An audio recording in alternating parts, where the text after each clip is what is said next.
Mike Brailsford here, Brailsford Woodworks. Just got back from vacation.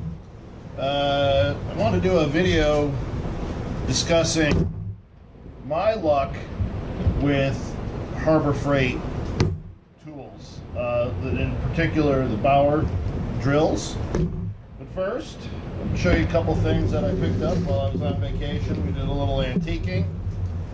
I was able to find this Stanley Bailey No. 6 bench 4-plane.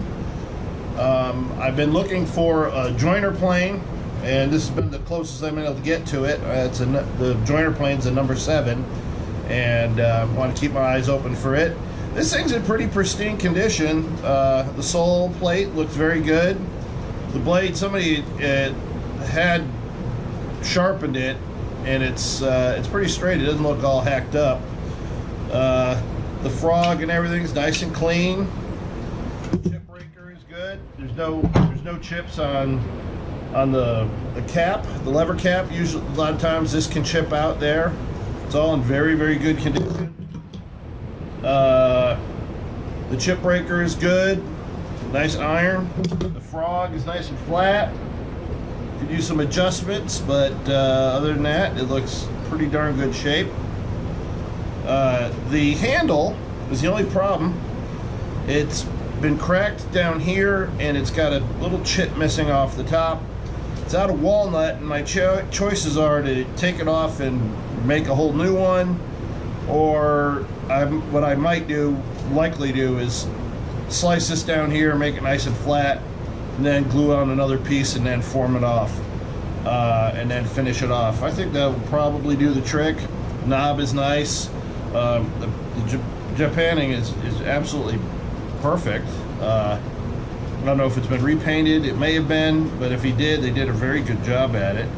I spent $60 for it. That may or may not be a good deal. I don't know. But for me, it was another edition that I wanted, so it was worth the money. The other thing I got was a very old draw knife. The handle had at one time been replaced, and I'm not sure which is the original, honestly. They have it driven in, and then they peened over the end of the metal over to hold the handle on.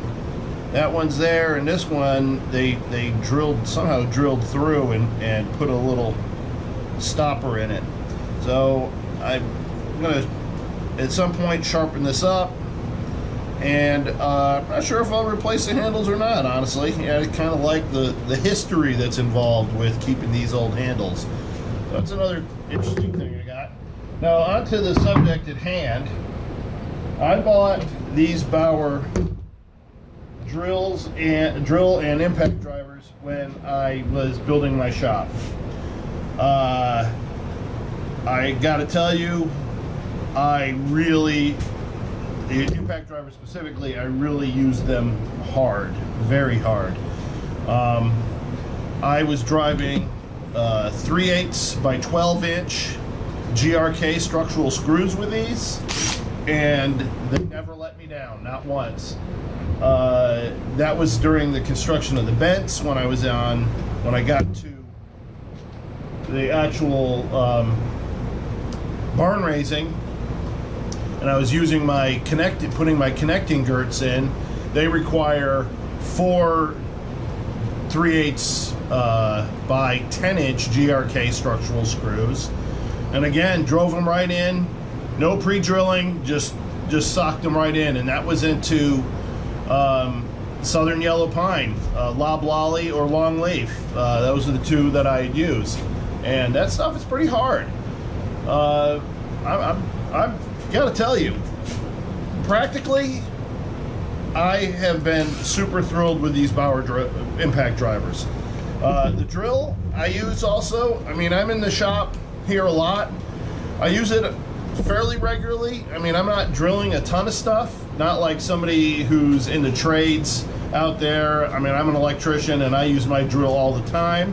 I don't know if I would use this for that, but in the shop situation that I've got, it will more than do everything I need, and it's a good price. I've got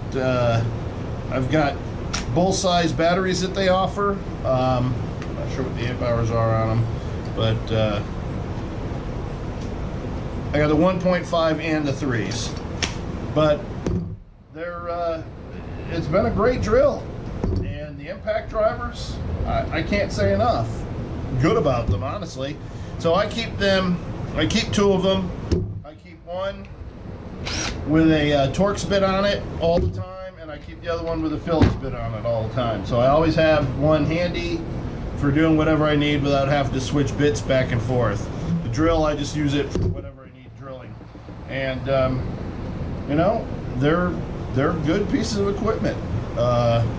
I highly recommend them. I've had mixed luck over the years at Harbor Freight, mostly good, some of it not as good, and I'll probably do another video coming up here in the future where I will actually take out